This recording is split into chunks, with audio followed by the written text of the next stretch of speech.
الحمد لله نحمده ونصلي على رسوله الكريم وعلى آله وصحبه أجمعين أما بعد أعوذ بالله من الشيطان الرجيم بسم الله الرحمن الرحيم إنهم إن يظهروا عليكم يرجموكم أو يعيدوكم في ملتهم ولن تفلحوا إذا أبدا رب اشرح لي صدري ويسر لي أمري واحلل عقدة من لساني يفقهوا قولي اللهم ارحمنا بالقرآن العظيم۔ باب العلم انواریہ ایجوکیشنل سوسائٹی و جامعہ انواریہ حیدرآباد انڈیا کے زیر اہتمام تفسیر نصفی کی ویڈیو ریکارڈنگ کا قسطوار جاری ہے۔ ہمارا آج کا بیان پارہ نمبر 15 سورہ نمبر 18 کی آیت نمبر 20 سے شروع ہوتا ہے۔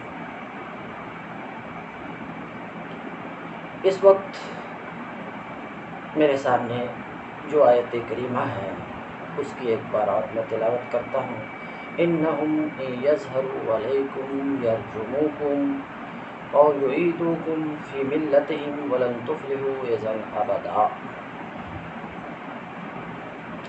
یقیناً وہ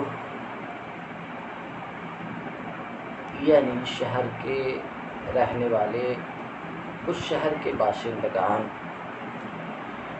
یقیناً وہ اگر تمہارے اوپر مطلع ہوں گے، بلفظ دیگر یقیناً اگر ان کو تمہاری اطلاع مل جائے گی، یرجموکم تو تمہیں بری موت ماریں گے، اور یعیدوکم فی ملتہم یا تم کو اپنے دین میں داخل کر لیں گے، ولن تفلحوا اذا ابدا، اور اگر ایسا ہوا تو تم کبھی بھی کامیاب نہ ہو سکو گے۔ یہ تو اس آیت کا ترجمہ تھا۔ اب صاحب مدارک اس پر کیا قول کرتے ہیں؟ تو صاحب مدارک فرماتے ہیں والضمیر فی انہم راجع الی الاہل المقدر فی ایہا ان یظہروا علیکم۔ انہم میں جو ضمیر ہے، ہم کی ضمیر منصوب متصل ہے۔ سوال یہ کہ اس ضمیر کا مرجع کیا ہے، یہ ضمیر پلٹ کس کی طرف رہی ہے، یہ ایک سوال ہے، اس لیے کہ ضمیر سے پہلے مرجع کا ہونا ضروری، ورنہ اضمار قبل ذکر لازم آتا، اور یہ نحو کے قانون کے حساب سے درست نہیں ہے۔ تو اس کا جواب دے رہے ہیں کہ یہ ضمیر اہل کی طرف پلٹ رہی ہے، اس اہل کی طرف جو ایہا میں مقدر ہے۔ ایہا کہا فَلْيَنْظُرْ ایہا، تو اب اس بنا پر اس بار قبل ذکر نہیں ہے۔ راجع الی الاہل المقدر فی ایہا، یہ ضمیر ہم کی ضمیر جو انہم میں ہے، یہ ضمیر اہل کی طرف پلٹ رہی ہے، اس اہل کی طرف جو ایہا میں مقدر ہے۔ ان یظہروا علیکم، ظہر یظہر کا صلہ علی آتا ہے، تو اس کا معنی مفسر بتا رہے ہیں مطلع ہونا، اے یطلعوا علیکم، یعنی اگر وہ تم پر باخبر ہوں گے، مطلع ہوں گے۔ یرجموکم، رجم یرجمو، سنسار کرنا، اس کی تفسیر مفسر کر رہے ہیں یقتلوکم اخبث القتل، اس کی تفسیر کر رہے ہیں کہ یہاں پر یہ رجم کا معنی ہے بری موت مارنا، اس کی طرف اشارہ کر رہے ہیں کہ یرجمو ای یقتلونکم اخبث القتل، یعنی تم کو بری موت ماریں گے، او یعیدوکم فی ملتہم، یا تم کو اپنے دین میں داخل کر لیں گے بالاکراہ، مجبور کر کے۔ والعود بمعنی السیرورہ۔ ایک سوال کا جواب دینا چاہ رہے ہیں۔ سوال یہ ہے کہ یہاں پر جو لفظ ہے یعیدوکم، تم کو داخل کر لیں گے فی ملتہم، اپنے یعیدوکم، تم کو پلٹا، عاد یعیدو، اعادہ کے معنی پلٹانا۔ یہ اعادہ کیا ہے؟ حالت اولیٰ کی طرف واپس لانا۔ تو اعادہ کے لفظ سے ایسا محسوس ہوتا ہے کہ پہلے یہ اصحاب کہف کافر تھے، ایسا محسوس ہوتا۔ تو اس شبہ کا مفسر صاحب مدارک جواب دیتے ہیں کہ یہاں پر اعادہ جو عود سے بنا ہے، عود سیرورت کے معنی میں ہے، اعادہ تسییر کے معنی میں ہے، اور یہ کثیر ہے اہل عرب کے کلام میں، کثیر ہے عرب کے کلام میں۔ اس کا مطلب یہ ہے کہ بہت مرتبہ اہل عرب عود کا لفظ استعمال کرتے ہیں اور مراد سیرورت لیتے ہیں، یعنی عود کو سیرورت کے معنی میں استعمال کرتے ہیں۔ اس بات کی طرف اشارہ کرنا چاہ رہے ہیں۔ تو یعیدوکم فی ملتہم کا معنی یہ ہوا کہ تم کو اپنی ملت میں داخل کر لیں گے اگر انہیں تمہاری خبر ہوئی تو۔ والعود بمعنی السیرورہ، اور یہاں جو عود کا لفظ ہے سیرورت کے معنی میں ہے، اور عود کا سیرورت کے معنی میں ہونا کلامی عرب میں کثیر ہے، اس پر کوئی شبہ نہیں ہے۔ تو اب یہ وہم اور یہ شبہ خود بخود دور ہو گیا کہ پہلے کبھی وہ اصحاب کہف کافر تھے۔ قرآن پاک کا کوئی لفظ اس پر ابھی دال نہیں ہے۔ وَلَن تُفْلِحُوا إِذًا أَبَدًا، اگر ایسا ہوا تو کبھی بھی تم ہرگز کامیاب نہ ہوگے۔ مفسر کہتے ہیں اذن يدل على الشرط، اذن کا لفظ شرط پر دال ہے، شرط پر دال ہے، تو معنی یہ ہوا وَلَن تُفْلِحُوا إِن دَخَلْتُمْ فِي دِينِهِمْ أَبَدًا، یعنی اگر تم ان کے دین میں داخل ہو گئے تو کبھی بھی تم فلاح نہیں پاؤ گے، کبھی بھی کامیاب نہ ہوگے۔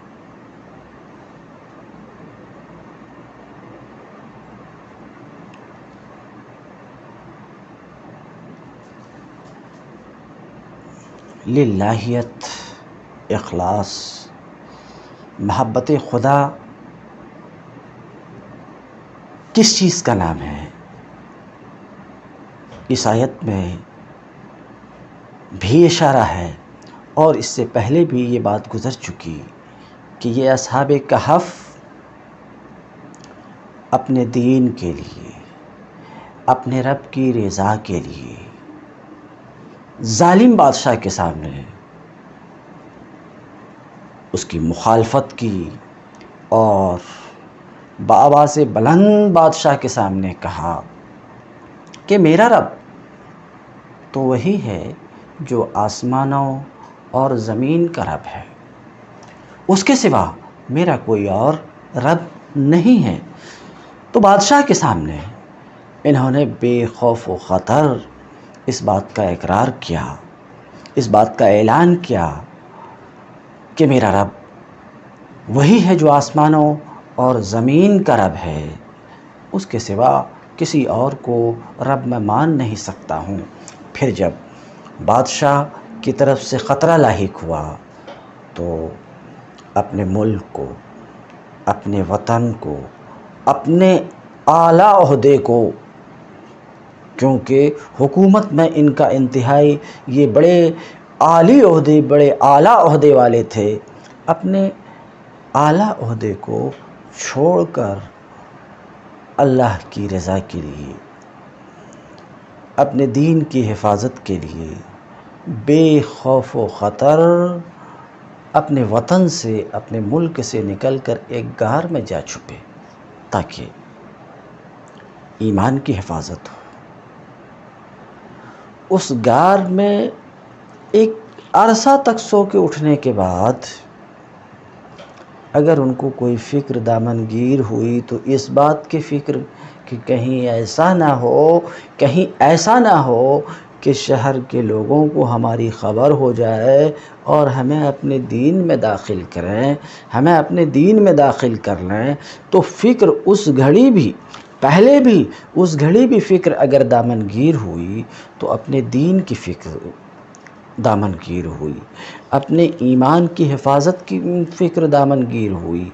اسے کہتے ہیں للہیت، اسے کہتے ہیں خوف خدا۔ وَكَذَلِكَ آثَرْنَا عَلَيْهِمْ أَنَّ وَعْدَ اللَّهِ حَقٌّ، اور اسی طریقے سے ہم نے ان پر اس زمانے کے لوگوں کو، اس شہر کے لوگوں کو مطلع کیا، باخبر کیا، اسی طریقے سے۔ کس طریقے سے؟ تو اس کو مفسر واضح کرتے ہیں، جس طریقے سے ہم نے ان کو غار میں سلایا اور ان کو غار میں اٹھایا، سمجھ رہے ہیں، اس لیے کہ اس میں حکمت تھی، اسی طریقے سے ہم نے ان پر، ان کے شہر کے لوگوں کو، اس زمانے والوں کو مطلع کیا۔ اسی طریقے سے ہم نے ان پر مطلع کیا، معنی یہ ہے کہ جس طریقے سے ہم نے انہیں سلایا اور ہم نے انہیں نیند سے اٹھایا، اسی طریقے سے ہم نے لوگوں کو ان کے حال پر مطلع کیا، ان پر مطلع کیا۔ اب اللہ رب العزت فرماتا کیوں مطلع کیا لوگوں کو؟ لِيَعْلَمُوا أَنَّ وَعْدَ اللَّهِ حَقٌّ، تاکہ لوگوں کو علم آ جائے، لوگوں کو یقین ہو جائے کہ اللہ کا وعدہ حق ہے۔ یہ جملہ، لیکن اس جملے پر گفتگو سے پہلے لِيَعْلَمُوا میں جو واو ضمیر مرفوع متصل ہے، یہ کون ہے؟ تو کہتے ہیں الذین اطلعناہم علی حالہم، یہ وہ لوگ ہیں جن کو ہم نے ان کے حال پر مطلع کیا، جن کو ہم نے ان کے حال سے باخبر کیا، یہ وہ لوگ ہیں۔ اس میں کون لوگ ہیں؟ بادشاہ ہیں اور اس ملک، اس شہر کے دوسرے لوگ جن کو ان کے حال کی اطلاع ہوئی۔ تو گفتگو یہ ہے کہ آثرنا علیہم، اسی طریقے سے ہم نے ان پر مطلع کیا، اصحاب کہف پر، اس زمانے کے لوگوں کو، اس شہر کے لوگوں کو مطلع کیا۔ کیوں مطلع کیا؟ تاکہ اس زمانے کے لوگوں کو یقین آئے کہ اللہ کا وعدہ، اور اللہ کے وعدہ سے یہاں پر مراد ہے بعث، یقین آئے کہ بعث حق ہے۔ یہ یقین دلانے کی ضرورت کیا تھی؟ اسی سے معلوم ہوتا ہے کہ، اسی سے یہ بات معلوم ہوتی کہ ان کے درمیان کچھ بے یقینی کی کیفیت تھی، ان کے درمیان کچھ بے یقینی کی کیفیت تھی۔ اللہ کے وعدہ یعنی بعث کے معاملے میں اس بے یقینی کی کیفیت ختم کر کے ان میں یقین پیدا کرنے کے لیے اللہ رب العزت نے لوگوں کو اصحاب کہف کے حال پر مطلع کیا۔ وہ کون سی کیفیت تھی؟ تو وہ اس چیز کو مفسر آگے بیان کر رہے ہیں، تاہم میں اشارہ کیے دیتا ہوں کہ لوگوں کو یقین آئے کہ اللہ کا وعدہ حق ہے، اللہ کا وعدہ حق ہے، اور یہ یقین آئے کہ قیامت کی گھڑی میں کوئی شبہ نہیں ہے، وہ یقیناً ہو کر رہے گی، آ کر رہے گی، اس بات کا لوگوں کو یقین آئے۔ اس دونوں کلام سے، دو جملوں سے یہ بات معلوم ہوتی ہے کہ جس زمانے میں اصحاب کہف کو نیند سے بیدار کیا گیا، جس زمانے میں اٹھایا گیا، اس وقت اس شہر کے لوگوں میں بعث کے تعلق سے، ساتھ کے تعلق سے بے یقینی کی کیفیت تھی۔ روایت میں یہ بات آتی ہے کہ اس ملک کے لوگوں میں یہ بحث شروع ہو گئی تھی اور لوگوں کے درمیان اختلاف ہو گیا تھا کہ کیا جسم کو مرنے کے بعد دوبارہ اٹھایا جائے گا یا صرف روح اٹھائی جائے گی؟ اس بات میں اختلاف ہوا تھا اور ایک بڑی تعداد اس بات کی قائل تھی کہ نہیں، مرنے کے بعد جسم کو نہیں اٹھایا جائے گا، صرف ارواح اٹھائی جائیں گی، ایک بڑی تعداد اس بات کی قائل تھی۔ تو اللہ رب العزت نے اس بے یقینی اور لوگوں کے درمیان جو اختلاف تھا اس اختلاف کو دور کرنے کے لیے اور ان کے اندر یقین پیدا کرنے کے لیے، انہیں یقین دلانے کے لیے اصحاب کہف کو کے حال پر ان کو مطلع کیا۔ اب کس بنا پر اٹھانے سے یقین ہوگا، اس کو خود مفسر آگے بیان کرتے ہیں۔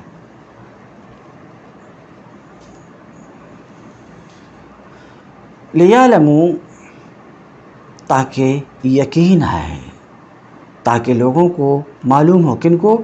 الذین اطلعناہم، ان لوگوں کو جن کو کہ ہم نے باخبر کیا اصحاب کہف کے حال پر، ان کو یقین آئے، ان کو علم ہو ان وعد اللہ حق، کہ اللہ کا وعدہ، اللہ کے وعدہ سے یہاں پر مراد ہے، اللہ کے وعد سے مراد ہے یہاں پر باس حق ہے، ہو کر رہے گا۔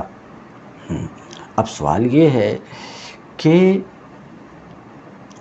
ان کے حال پر اطلاع سے باس کے حق ہونے کا یقین کیسے ہوگا؟ اس کو مفسر بیان کرتے ہیں، لِأَنَّ حَالَهُمْ فِي نَوْمِهِمْ وَإِنْتِبَاهِهِمْ بَعْدَهَا كَحَالِ مَن يَمُوتُ ثُمَّ يُبْعَثُ، اس لیے کہ اصحاب کہف کا حال اپنے سونے میں اور سونے کے بعد اٹھنے میں اس شخص کے حال کی طرح ہے جسے موت آ جائے، جسے موت آ گئی اور جسے موت آ جائے اور مرنے کے بعد پھر اٹھایا جائے گا۔ کیا کہنا چاہ رہے ہیں نا؟ کہنا یہ چاہ رہے ہیں کہ ان کی حالت اس شخص کی طرح ہے جسے موت آ گئی اور مرنے کے بعد دوبارہ زندہ کیا جائے گا۔ کس طریقے سے حالت ہے؟ بات بالکل واضح ہے۔ گھنٹے 2 گھنٹے، دن 2 دن کے لیے انہوں نے ہی سوئے تھے، بلکہ سینکڑوں سال کے لیے، اور جمہور کے قول کے مطابق اگر قول کیا جائے تو 309 سال تک سوئے رہے اور سو کر سلامتی کے ساتھ، صحت کے ساتھ بیدار ہوئے، قریب ویسے ہی جیسے کہ تھے۔ بال داڑھیوں کا بڑھ جانا یہ ایک الگ معاملہ ہے، ویسے ہی نیند سے بیدار ہوئے جیسے کہ سوئے تھے، تو اب ان کا حال ویسے ہی جیسے کہ لوگ کو مر گئے ہوں اور مرنے کے بعد دوبارہ اٹھایا جائے، تو اب ان کے حال سے اس بات کے اوپر استدلال بالکل درست ہے کہ جس طریقے سے اللہ رب العزت اصحاب کہف کو سینکڑوں سال سلا کر اٹھانے پر قادر ہے، اسی طریقے سے اللہ رب العزت مردے کو قبروں سے اٹھانے پر بھی قادر ہے۔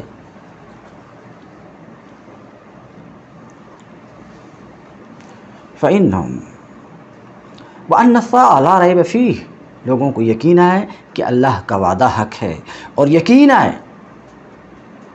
أَنَّ السَّاعَةَ، أَنَّ وعد اللہ پہ معطوف ہے اور معطوف علیہ لیعلموا کے تحت ہے، تو ظاہر سی بات ہے وَأَنَّ السَّاعَةَ بھی لیعلموا کے تحت ہے کہ لوگوں کو یقین آئے کہ ساعہ یعنی قیامت کی گھڑی، لا ریب فیہ، اس میں کوئی شبہ نہیں ہے، وہ آ کر رہے گی۔ کیونکہ لوگ استدلال کر رہے ہیں، لوگ استدلال کرتے ہیں، لوگ استدلال کریں ان کے حال سے باس کی صحت پر۔ اِذْ یتنازعون بینہم امرہم،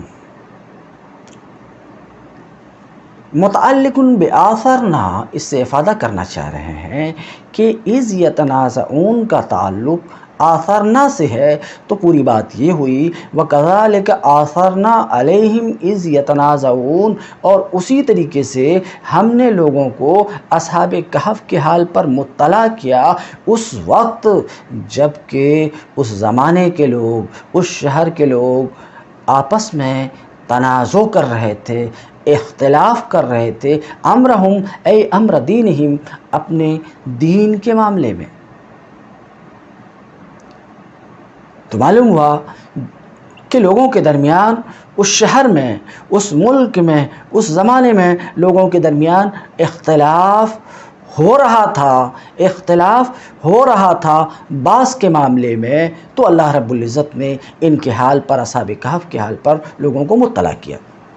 اذ یتنازعون یہ آثرنا سے متعلق ہے، تو پوری بات یہ ہو گئی آثرناہم علیہم حین یتنازع اہل ذالک الزمان. ہم نے لوگوں کو ان کے حال پر مطلع کیا اس وقت جب اس زمانے کے لوگ تنازع کر رہے تھے بینہم آپس میں، امرہم ای امر دینہم اشارہ کرنا چاہ رہے ہیں، مضاف مقدر ہے، اپنے دین کے معاملے میں، اپنے دین کے معاملے میں اختلاف کر رہے تھے. وَيَخْتَلِفُونَ فِي حَقِيقَةِ الْبَعْثِ اور بعض کی حقیقت میں اختلاف کر رہے تھے، بعض کی حقیقت میں اختلاف کر رہے تھے. ان میں سے کوئی تو یہ کہہ رہا تھا، بعض تو یہ کہہ رہے تھے تُبْعَثُ الْأَرْوَاحُ دُونَ الْأَجْسَادِ، ارواح اٹھائی جائیں گے، اجساد نہیں. بعض مرنے کے بعد دوبارہ اٹھایا جانا، دوبارہ زندہ کیا جانا. تو اس وقت اختلاف یہ تھا کہ کچھ لوگ یہ کہہ رہے تھے کہ صرف ارواح، روحیں اٹھائی جائیں گی، اجسام نہیں اٹھائے جائیں گے. کچھ لوگ اس بات کے قائل تھے. وبعض اور کچھ لوگ ایسا کہہ رہے تھے، کچھ لوگ کان بعضهم یقول و بعضهم یقول اور کچھ لوگ ایسا کہہ رہے تھے کہ جسم کو، اجسام کو، جسد کی جمع اجساد، جسم، اجسام کو ارواح کے ساتھ اٹھایا جائے گا. یعنی ایسا نہیں ہے کہ صرف روح کا باعث ہوگا، مرنے کے بعد صرف روح اٹھائی جائے گی، ایسا نہیں ہے، بلکہ یہ ہے کہ جسم اٹھائے جائیں گے روح سمیت. لِيَرْتَفِعَ الاختلاف، ہم نے لوگوں کو ان پر مطلع کیا تاکہ اختلاف ختم ہو جائے جو لوگوں کے درمیان ہوا تھا. بعض کے سلسلے میں اختلاف ختم ہو جائے اور یہ واضح ہو جائے ان الاجساد، تو بس یہ واضح ہو جائے کہ اجسام کو زندہ اٹھایا جائے گا، حساس اٹھایا جائے گا، اس حال میں کہ اجسام میں ان کی ارواح بھی ایسے ہی ہوں گی جیسے کہ موت سے پہلے تھی.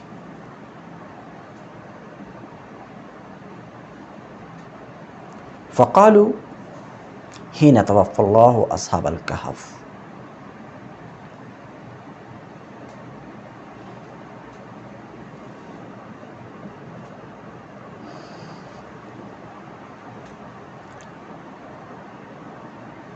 فقالوا ابنوا علیہم بنیانا، تو لوگوں نے کہا، کچھ لوگوں نے کہا ان پر ایک عمارت کھڑی کر دو. لفظی ترجمہ ابنو علیہم، ان پر یعنی ان کے غار کے دروازے پر ایک دیوار چن دو. یہ کون سی بات ہے؟ کیا رابطہ ہے اس کا ما سبق سے؟ ما سبق میں یہ بات واضح کی گئی کہ یہ اصحاب کہف ایمان کی خاطر گھر بار چھوڑے، اور لوگوں کو ان کے حال پر ہم نے اس لیے مطلع کیا تاکہ بعض کا یقین آئے، بے یقینی ختم ہو، اس لیے ہم نے مطلع کیا. تو اب جب ان کو اطلاع ہوئی ان کے حال پر تو بعض کا یقین، علم ہوا انہیں. اس علم کا تقاضا یہ تھا کہ جو لوگ اس سے بے خبر تھے انہیں باخبر کیا جاتا، ان تک یہ بات پہنچائی جاتی، اور عمل میں اور آگے بڑھتے اس یقین کے ہو جانے کے بعد کہ مرنے کے بعد یقیناً ایک دن ایسے ہی اٹھنا ہے جیسے کہ اصحاب کہف اٹھائے گئے. تو عمل میں آگے بڑھنا تھا، مگر اس وقت جو کرنے کی بات تھی، جو سوچنے کی بات تھی، اس سے ہٹ کر کے لوگوں کے درمیان اختلاف ہوا.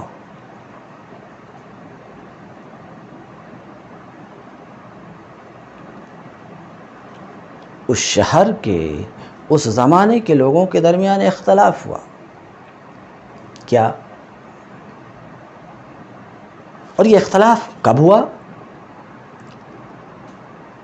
اصحاب کہف کی موت کے بعد لوگوں کے درمیان اختلاف ہوا. اختلاف کیا ہوا؟ اختلاف یہ ہوا کہ اصحاب کہف کے ساتھ مرنے کے بعد کیا برتاؤ کیا جائے. مطلب یہ ہے کہ وہ غار میں سوئے تھے، اللہ نے ان کو اٹھایا، پھر غار میں سوئے، تو آیا غار کا جو منہ ہے صرف منہ کو بند کر دیا جائے، یا یہ کہ منہ کو بند کیے جانے کے بعد اس سے متصل ایک مسجد بنائی جائے. لوگوں کے درمیان اس بات میں اختلاف ہوا، اور یہ جن کے درمیان اختلاف ہوا یہ سب اہل ایمان تھے، یہ سب اہل ایمان تھے، اہل اسلام تھے، مسلم تھے. ان کے درمیان اس بات میں اختلاف ہوا. یہ بات بیان کی جا رہی. فقالو، تو انہوں نے کہا، کہتے ہیں جب اللہ نے اصحاب کہف کو وفات دے دی تو انہوں نے کہا، ان کے ایک گروہ نے کہا، ان مسلمانوں کے ایک گروہ نے کہا، فقالوا ابنوا علیہم بنیانا، تو ایک گروہ نے کہا ان کے اوپر ایک عمارت کھڑی کر دو. مفسر کہتے ہیں اے علی باب کہفہم، یعنی اشارہ کرنا چاہ رہے ہیں کہ مضاف مقدر ہے، یعنی ان کے غار کے دروازے پر، خود ان کے اوپر نہیں، ان کے غار کے دروازے پر. تو ایک گروہ نے کہا ان کے غار کے دروازے پر ایک دیوار چن دو. اب یہ سلیس ترجمہ ہوا. فقالوا ابنوا علیہم، تو ان کے ایک گروہ نے کہا کہ ان کے غار کے دروازے پر ایک دیوار چن دو. کیوں؟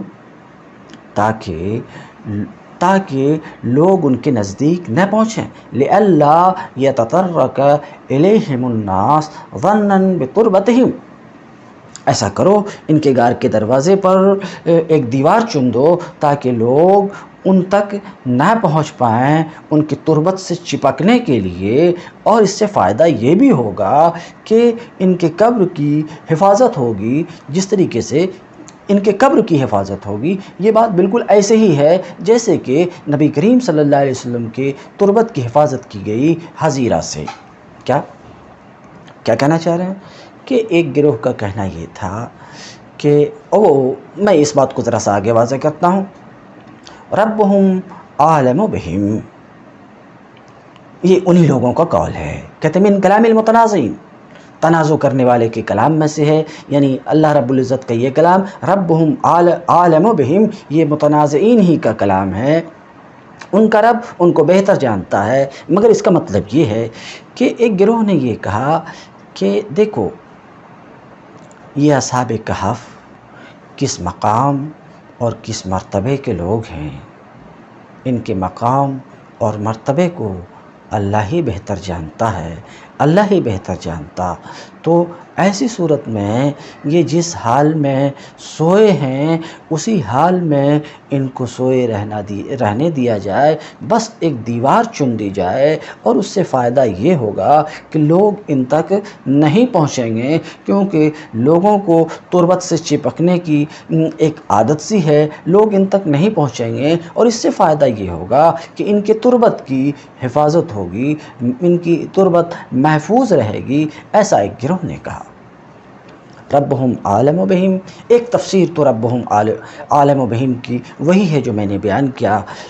مصنف کہتے ہیں من کلام المتنازعین، مصنف بھی اس بات کو واضح کرتے ہیں کہ یہ ربہم عالم بہم اللہ رب العزت کا اپنا کلام نہیں ہے، متنازعین کا کلام ہے، جس کو اللہ رب العزت نے یہاں پر نقل کیا. یہ خود کہہ رہے ہیں متنازعین کا کلام ہے، یعنی اس سے اشارہ مل رہا ہے. بہرحال ایک تفسیر ہے کہ ربہم متنازعین کا کلام ہے، یعنی اس گروہ کا کلام ہے، جس گروہ نے یہ کہا کہ بس ان کے دروازے پر، یعنی ان کے کہف کے دروازے پر ایک دیوار چن دو. انہی کا یہ کلام ہے. ایک تفسیر یہ ہے. مصنف بیان کر رہے ہیں، مصنف صاحب مدارک بھی اس بات کا اقرار کر رہے ہیں کہ یہ کلام تو متنازعین کا کلام ہے، مگر یہ کلام متنازعین کی زبان سے کب نکلا تو اس کی وجہ میں نے اوپر میں بیان کیا کہ اس کی وجہ اوپر بیان کی گئی، اور جو وجہ میں نے بیان کی وہ یہ کہ ان کا رب ان کے مقام اور مرتبے کو بہتر جانتا ہے، لہٰذا یہ جس حال میں ہے اس حال میں ان کو رہنے دیا جائے، ان کو چھیڑ چھاڑ نہیں کیا جائے، سمجھ رہے ہیں۔ اور مفسر کہتے ہیں کہ یہ متنازعین کا کلام ہے، مگر یہ کلام اس وقت نکلا متنازعین کی زبان سے، كأنهم تذاكروا أمرهم وتناكلوا الكلام في أنسابهم وأحوالهم ومدة لبسهم فلما لم يهتدوا إلى حقيقة ذلك قالوا یہ متنازعین کے کلام میں سے کہ ان کا رب ہی ان کو بہتر جانتا ہے، تو گویا کہ ہوا یہ کہ تنازع کرنے والے ان کے معاملے میں ان کے حال میں گفتگو کیے، اور ان کے نسب کے بارے میں، ان کے حالات کے بارے میں، ان کے اقامت کی مدت کے بارے میں، ان کے ٹھہرنے کی مدت کے بارے میں خوب گفتگو کیے، مگر جب اس کی حقیقت تک نہ پہنچ سکے، ان کی حقیقت تک نہ پہنچ سکے، تو اس وقت بولے کیا بولے؟ ربہم عالم بہم۔ یہ ایک دوسری تقریر تھی، تو مفسر کہنا چاہ رہے ہیں کہ یہ متنازعین کا کلام ہے، مگر یہ کلام اس کلام کے متنازعین کی زبان سے نکلنے کی وجہ یہ ہے کہ ان کے درمیان خوب بحث و تکرار ہوئی، خوب باتیں چلی، اصحاب کہف کے حالات کے بارے میں، ان کے ٹھہرنے کی مدت کے بارے میں، ان کے نسب کے بارے میں خوب بحث چلی، مگر حقیقت تک نہ پہنچ سکے، تو اس وقت انہوں نے ایسا کہا کہ ان کا رب ہی ان کو بہتر جانتا ہے، تو انہوں نے کہا ربہم عالم بہم، ان کا رب ہی ان کو بہتر جانتا ہے۔ اور ایک احتمال یہ بھی ہے، مفسر بیان کرتے ہیں ربہم عالم بہم، تو ایک تو یہ اوپر میں کہ متنازعین کے کلام میں سے، دوسرا کہتے ہیں یہ بھی احتمال ہے اس کا یہاں پہ کہ یہ اللہ عز و جل کا اپنا کلام ہے، ردًا لقول الخائضین فی حدیثہم، ان کی گفتگو میں مشغول ہونے والے کے قول کو رد کرنے کے لیے۔ کیا ان کے گفتگو میں لوگ مشغول تھے اور ان کے بارے میں طرح طرح کی گفتگو، اتنے دن ٹھہرے، ایسے حالات تھے، ایسا نسب تھا، سمجھ رہے ہیں، تو ان کی گفتگو میں مشغول ہونے والے کے قول کو رد کرنے کے لیے اللہ رب العزت نے فرمایا کہ ان کا رب ہی ان کے حالات کو بہتر جانتا ہے۔ قال الذین غلبوا علی امرہم لنتخذن علیہم مسجدا۔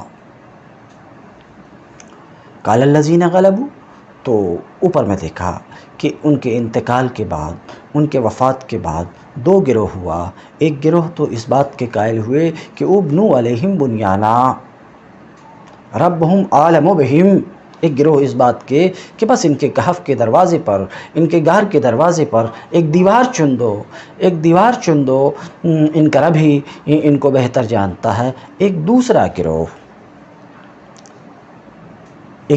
گروہ وہ کس بات کے قائل ہوئے؟ یہ جو دوسرا گروہ تھا، یہ دوسرا گروہ کن لوگوں کا تھا؟ الذین غلبوا علی امرہم، یہ وہ گروہ تھا جو ان کے معاملے پر غالب تھا، یہ وہ لوگ تھے جو ان کے معاملے پر غالب تھے، یعنی یہ حکمراں طبقہ تھا، اور کلیسا کے وہ راہب تھے جن کا اثر و رسوخ تھا حکومت میں۔ الذین غلبوا علی امرہم، وہ جو ان کے معاملات پر، اس شہر کے، اس ملک کے لوگوں کے معاملات پر غالب تھے، الذین غلبوا علی امرہم، جو ان کے معاملے پر غالب تھے۔ ظاہر سی بات ہے، وہ کون ہے؟ ارکان سلطنت ہے، بادشاہ ہیں، تو اراکین سلطنت حکومت کے عہدیداران، یہ وہ لوگ تھے، ان کا ایسا کہنا ہوا، انہوں نے یہ کچھ کہا، کیا کہا؟ لَنَتَّخِذَنَّ عَلَيْهِمْ مَسْجِدًا، ہم بس دیوار چن کر کے بس نہیں کریں گے، بلکہ ان کے کہف کے دروازے پر ایک مسجد بنائیں گے۔ قال الذین غلبوا علی امرہم، وہ لوگ جو ان کے معاملے پر غالب تھے، جیسا کہ میں اوپر عرض کر چکا ہوں، یہ جو اختلاف ہوا، یہ اختلاف کرنے والے غیر مسلم نہیں تھے، یہ سب کے سب مومن اور مسلم تھے۔ الذین غلبوا علی امرہم، وہ جو ان کے معاملے پر غالب تھے مسلمانوں میں سے، من المسلمین، یہ بھی مسلم تھے، وہ بھی مسلم تھے، مسلمانوں میں سے اور ان کے بادشاہ میں سے، اور یہ ان کے زیادہ حقدار تھے غالب ہونے کی وجہ سے، وبالبناء علیہم، اور ان کے اوپر تعمیر کرنے کے صاحب حکومت ہونے کی وجہ سے،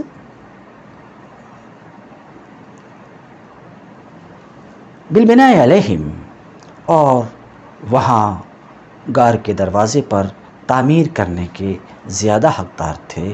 انہوں نے یہ کہا، لَنَتَّخِذَنَّ عَلَيْهِمْ مَسْجِدًا، ہم ضرور ان پر، علی باب الکہف، اشارہ کرنا چاہ رہے ہیں مضاف کی تقدیر پر، یعنی غار کے دروازے پر، ہم ضرور غار کے دروازے پر ایک مسجد بنائیں گے، یصلی فیہ المسلمون، کہ اس میں مسلمان نماز پڑھیں اور ان کی جگہ سے برکت حاصل کریں۔ بہرحال بات واضح ہو چکی، ایک گروہ نے یہ کہا کہ نہیں، ہم تو دروازے پر ایک مسجد بنائیں گے، اور مسجد بنانے کا مقصد یہ ہے کہ اس کے قرب سے لوگ برکت حاصل کریں۔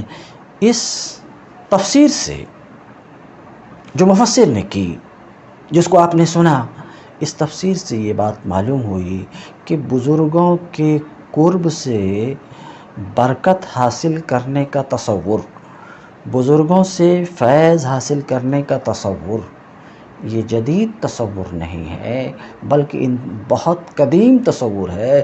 ہمارے نبی صلی اللہ علیہ وسلم کی آمد سے پیشتر بھی یہ تصور تھا، جیسا کہ اس آیت سے یہ بات معلوم ہوتی، جس کو مفسر واضح کرتے ہیں۔ تو اس تفسیر سے یہ بات واضح ہوئی کہ بزرگوں کے قرب سے برکت حاصل ہوتی ہے، اور ایسا تصور یہ قدیم تصور ہے، یہ جدید تصور نہیں ہے۔ تو اس لوگوں کے معاملات پر غالب رہنے والے، انہوں نے کہا کہ ہم تو ایک مسجد کی تعمیر کریں گے۔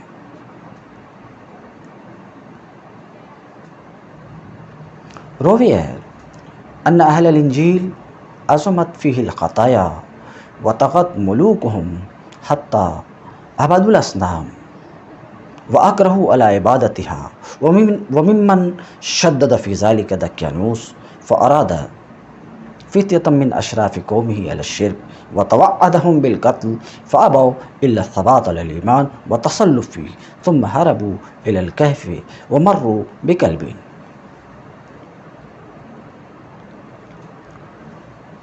اوپر جو باتیں گزری تو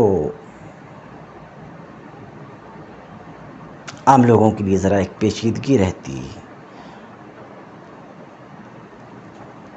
ایک شہر کے بادشاہ نے بھگایا اور دوسرے شہر کا بادشاہ ان کے پاؤں پڑ رہا ہے، اسی شہر کا بادشاہ پاؤں پڑ رہا، حالانکہ اس ملک میں اصحاب کہف سے سینکڑوں سال پہلے سے اسلام تھا، مسیح کے ماننے والے تھے۔ میں ایک سوال کا جواب دے دیتا ہوں، اسلام اس ملک میں پہلے سے اسلام تھا، یہ اس جملے سے ہمارے طلباء کو دقت نہیں ہونی چاہیے، اس جملے سے کہ اسلام تو اس وقت آیا جب ہمارے نبی آئے تو پہلے کہاں اسلام تھا، ایسا ہمارے طلباء کو شبہ نہیں ہونا چاہیے، یہ بات شبہ نہیں ہونی چاہیے۔ ایک جملے میں اسلام اللہ تعالیٰ کا قدیم ترین دین ہے، اسلام اللہ تعالیٰ کا پہلا دین ہے۔ آدم علیہ السلام سے لے کر نبی کریم صلی اللہ علیہ وسلم تک ہر نبی کا دین اسلام ہی تھا، ہر نبی کا دین اسلام ہی تھا، اور ہر نبی کے پیروکار اور خود نبی بھی مسلم تھے۔ بئی معنی ہم نے کہا کہ اس شہر میں اسلام اصحاب کہف سے سینکڑوں سال پہلے سے ہی اسلام کا لواء، اسلام کا جھنڈا، اسلام کا پرچم لہرا رہا تھا، اسلام کے ماننے والے تھے، مسلم تھے۔ تو مسلم کے ہوتے ہوئے اصحاب کہف کو بھاگنا کیوں پڑا؟ اس کی طرف ایک روایت ذکر کر کے اشارہ کرنا چاہ رہے ہیں اور اس پیچیدگی کو دور کرنا چاہ رہے ہیں۔ مفسر کہتے ہیں روی ان اہل الانجیل عظمت فیہم الخطایا، روایت میں آیا ہے، بیان کیا گیا ہے کہ اہل انجیل یعنی نصارہ، جسے ہم عیسائی کہہ سکتے ہیں لوگوں کے بولنے سے، روایت کی گئی کہ اہل انجیل میں، انجیل کے ماننے والوں میں، نصارہ میں جرائم کی بہتات ہوئی، یعنی نصارہ میں جرائم کی بہتات ہوئی اور ان کے بادشاہوں نے سرکشی کی، یہاں تک کہ بت کو پوجنے لگے، حتی عبد الاسنام، یہاں تک کہ بت کو پوجنے لگے، وَأَكْرَهُ عَلَىٰ عِبَادَتِهَا، اور بت کی عبادت پر خود بت کو پوجنے لگے، وَأَكْرَهُ عَلَىٰ عِبَادَتِهَا، اور بادشاہان دوسروں کو بتوں کی عبادت پر مجبور کیے، دوسروں کو بتوں کی عبادت پر مجبور کیے۔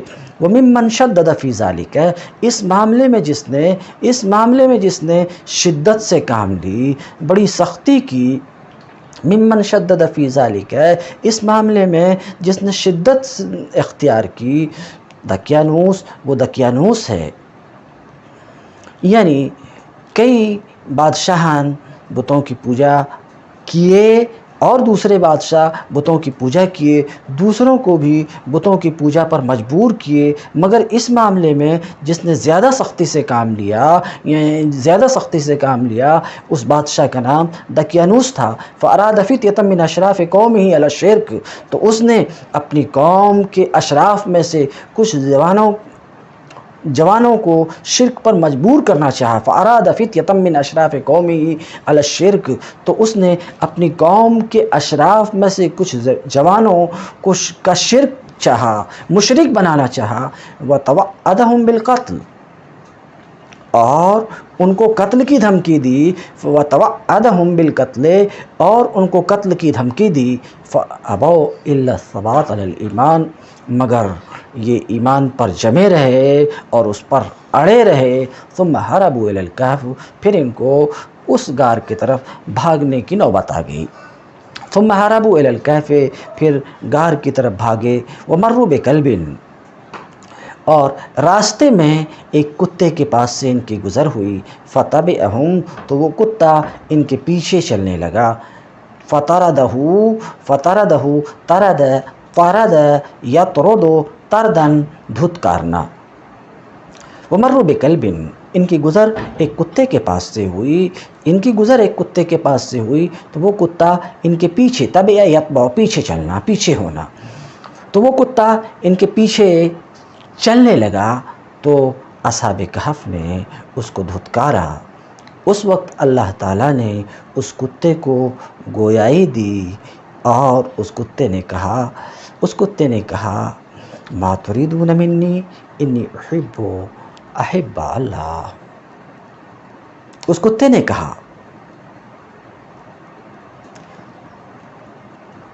آپ کا میرے ساتھ کیا ارادہ ہے؟ میرا حال تو یہ ہے کہ اللہ کے محبوبین کو محبوب رکھتا ہوں۔ اس جملے سے جو مفسر بیان کر رہے ہیں، اس سے یہ معلوم ہوا کہ اللہ کے محبوبین سے کتا بھی محبت کرتا ہے۔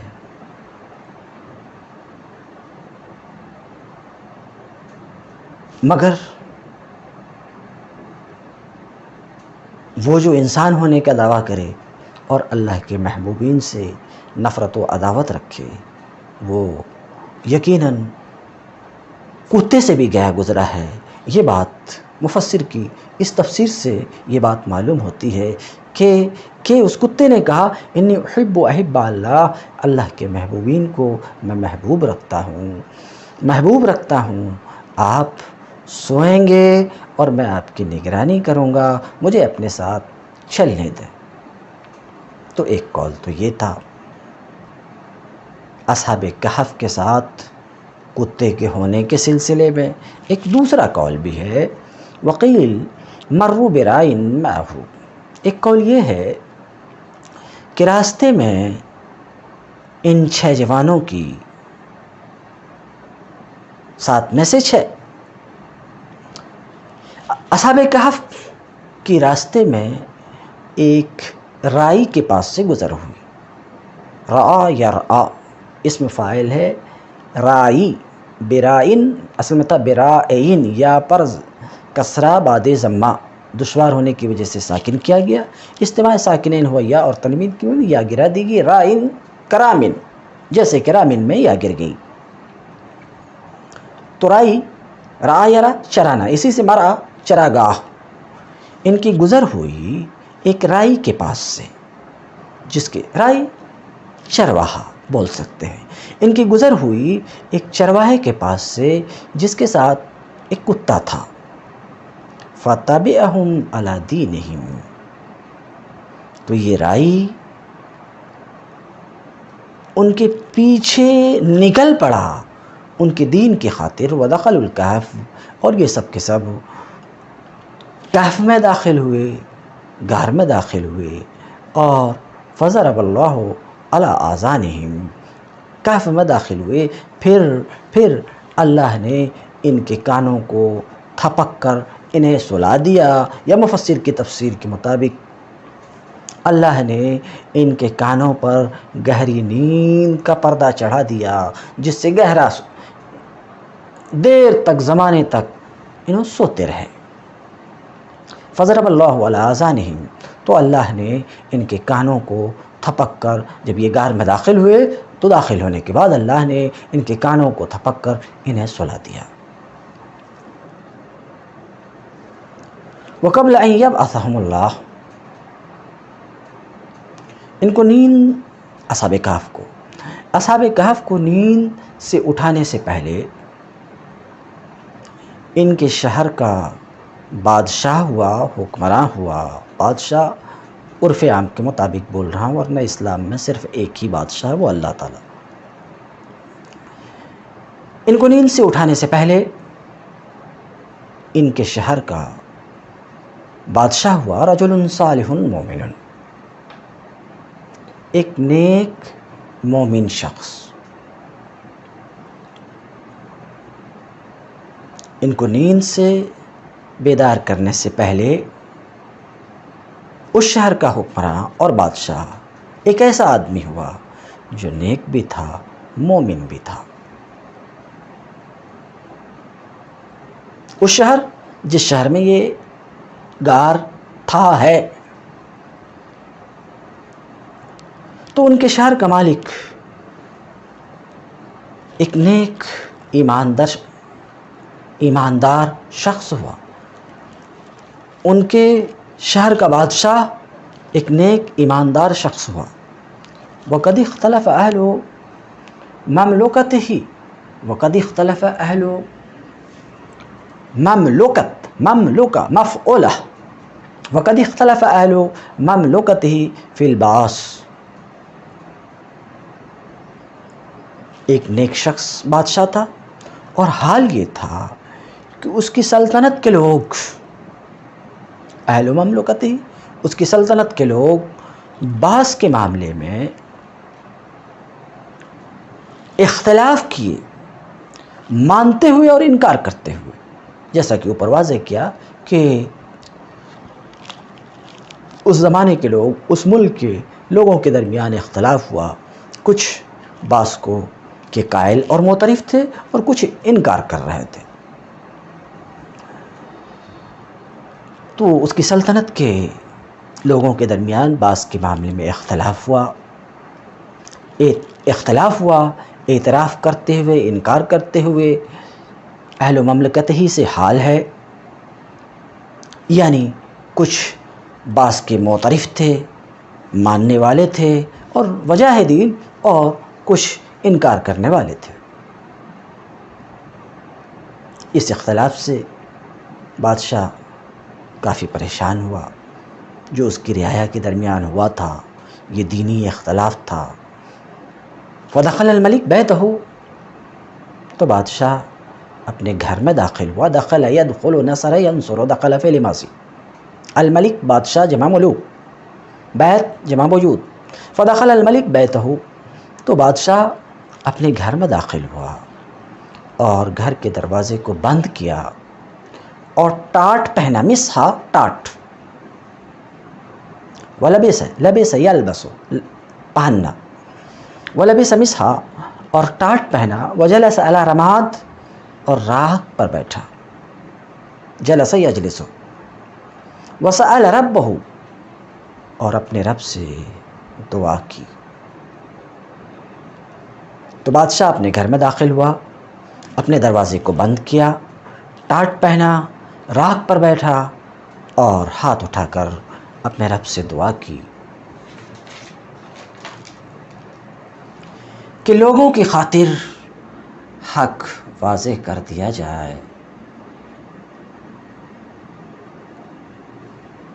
اپنے رب سے دعا کی کہ رب تبارک تعالیٰ لوگوں کے لیے حق کو واضح کر دے۔ فَأَلْقَى اللَّهُ فِي نَفْسِ رَجُلٍ مِّن رُؤْيَانِهِ، تو اللہ رب العزت نے ان کے رویان میں سے ایک شخص کے دل میں یہ خیال ڈالا۔ فَأَلْقَى يُلْقِي، القا ڈالنا، نفس دل، رجل رجال جمع، رویان رائی کی جمع، چرواہا نگہبان۔ تو اللہ تعالیٰ نے ان کے چرواہوں میں سے ایک شخص کے دل میں خیال ڈالا۔ کون سا خیال آگے آ رہا؟ ایک شخص کے دل میں ڈالا، فہدم، تو اس شخص نے غار کے منہ کو بند کرنے والی دیوار کو ڈھا دیا۔ فہدم، تو اس نے ڈھا دیا اس دیوار کو جس سے غار کا منہ بند کیا گیا تھا۔ ذرا ایک منٹ ٹھہرتے ہیں۔ تو اس شخص نے اس دیوار کو ڈھا دیا جس سے غار کا منہ بند کیا گیا تھا۔ سوال یہ کہ غار تو پہاڑ میں تھا، اس غار کا منہ کیسے بند ہوا؟ یہ بات نیچے آ رہی، میں صرف اشارے میں کہہ دیتا ہوں۔ جب یہ جوان اپنا ملک چھوڑ کر، اپنے عہدے کو چھوڑ کر، اپنے بادشاہ کو چھوڑ کر فرار ہوئے، تو بادشاہ کو فرار ہوئے اور غار میں پناہ لیے، تو بادشاہ کو خبر ہو گئی کہ یہ غار میں پناہ گزین ہیں۔ بادشاہ کو سخت غصہ آیا اور غصہ کے عالم میں اس نے فیصلہ کیا کہ ان کی سزا یہ ہے کہ غار کے منہ کو بند کر دیا جائے اور اسی میں تڑپ کر مرتے رہیں۔ ایسا اس کا فیصلہ ہوا۔ اس فیصلے کے تحت اس نے ایک شخص کو بھیجا،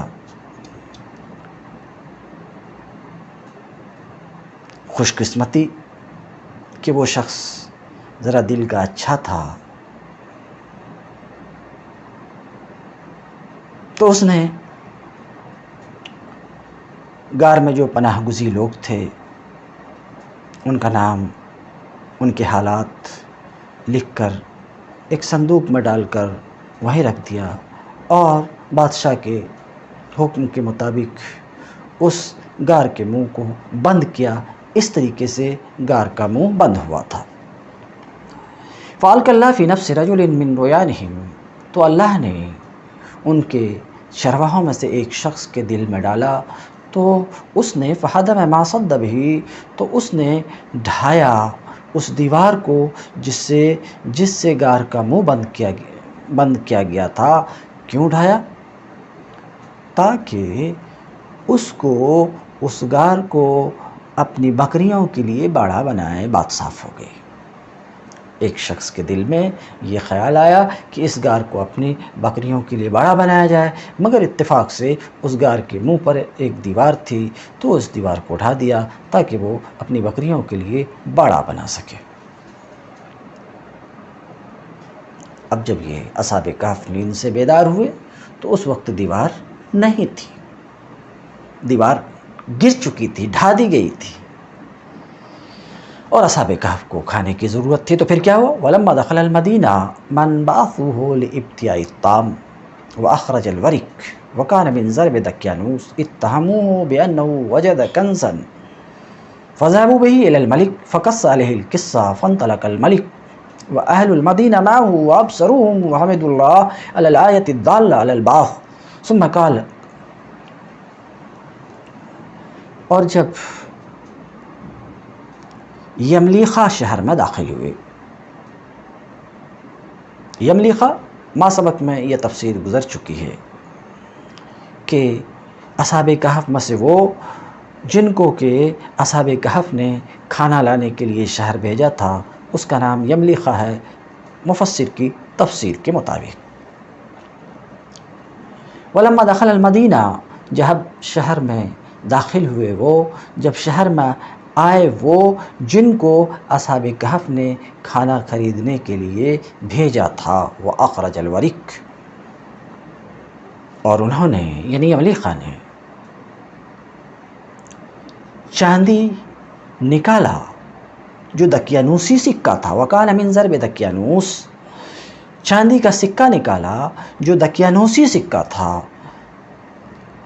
پھر سے ترجمہ کیے دیتا ہوں، جب شہر میں داخل ہوئے وہ جن کو اصحاب کہف نے کھانا خریدنے کے لیے بھیجا تھا اور چاندی کا دقیانوسی سکہ نکالا انہوں نے دکاندار کو پیش کرنے کے لیے، اتہموہ، تو لوگوں نے اس پر تہمت لگائی یملیخا پر کہ اس کو کوئی نہ کوئی خزانہ ملا، بِأَنَّهُ وَجَدَ كَنْزًا، کہ انہوں نے کوئی نہ کوئی خزانہ پایا ہے۔ فَذَهَبُوا بِهِ إِلَى الْمَلِكِ، مختصر یہ کہ لوگ اسے بادشاہ کے پاس لے گئے یملیخا کو، فَقَصَّ عَلَيْهِ الْقِصَّةَ، تو یملیخا نے بادشاہ کو سارا ماجرا سنایا جو اصحاب کہف کے ساتھ ہوا تھا۔ فَانْطَلَقَ الْمَلِكُ وَأَهْلُ الْمَدِينَةِ مَعَهُ، تو بادشاہ خود اور شہر کے لوگ اس کے ساتھ روانہ ہوئے غار کی طرف۔ وَأَبْصَرُوهُمْ، اور تمام لوگ بادشاہ اور دیگر شہر کے لوگوں نے ان کو دیکھا، اصحاب کہف کو دیکھا۔ وحمد اللہ، اور ان سب لوگوں نے اللہ کا شکر ادا کیا۔ حمد یحمد، حمدن تعریف کرنا بھی، شکر کرنا بھی، جیسا شکر حمد کے معنی تعریف کے تو مشہور و معروف ہے، مگر حمد شکر کے معنی میں بھی آتا ہے، جیسا کہ آپ کہتے ہیں کھانا کھانے کے بعد الحمدللہ الذی اطعمنا، تو ظاہر سی بات ہے وہاں پر حمد شکر کے معنی میں ہے۔ وحمد اللہ علی الآیۃ الدالہ علی البعث، اللہ کا شکر ادا کیے اس نشانی پر جو بعث کی دلیل ہے۔ ثم قالت الفتیہ للملک، پھر جوانوں نے جو غار میں پناہ گزین تھے، جوانوں نے بادشاہ سے کہا، نستودعک اللہ ونعیذک بہ من شر الجن والانس، اے بادشاہ ہم آپ کو اللہ کی حفظ و امان میں دیتے ہیں، ونعیذک بہ، اعاذ یعیذ اعاذہ، اور اس کی پناہ میں دیتے ہیں جن و انس کے شر سے۔ ثم رجعوا الی مضاجعہم، پھر یہ سب اپنی خواب گاہوں کی طرف پلٹے۔ وتوفى اللہ انفسہم، اور اللہ نے ان کے ارواح قبض کر لیے۔ فألقى الملک علیہم ثیابہ، تو بادشاہ نے ان کے لیے اپنے پاس سے کپڑا بھیجا اور حکم دیا کہ ہر ایک کے لیے اصحاب کہف میں سے ہر ایک کے لیے سونے کا ایک تابوت، ایک صندوق بنایا جائے۔ چنانچہ بادشاہ کے حکم سے بنایا گیا اور ہر ایک کو اس صندوق میں ڈال دیا گیا۔ فرآہم فی المنام کارہین، پھر بادشاہ نے دیکھا اصحاب کہف کو خواب میں کہ انہیں سونا ناپسند ہے۔ فرآہم کارہین، تو اصحاب کہف کو دیکھا ناپسند کرتے ہوئے سونے کو۔ فجعلھا من الساج، تو بادشاہ نے اس صندوق کو، تابوت کو، ساکھو، ایک درخت ہے اس کی مشہور لکڑی ہے، ساکھو کا بنا دیا۔ وہ بنا علی باب الکہف مسجدا، اور بادشاہ نے کہف غار کے دروازے پر ایک مسجد بنائی۔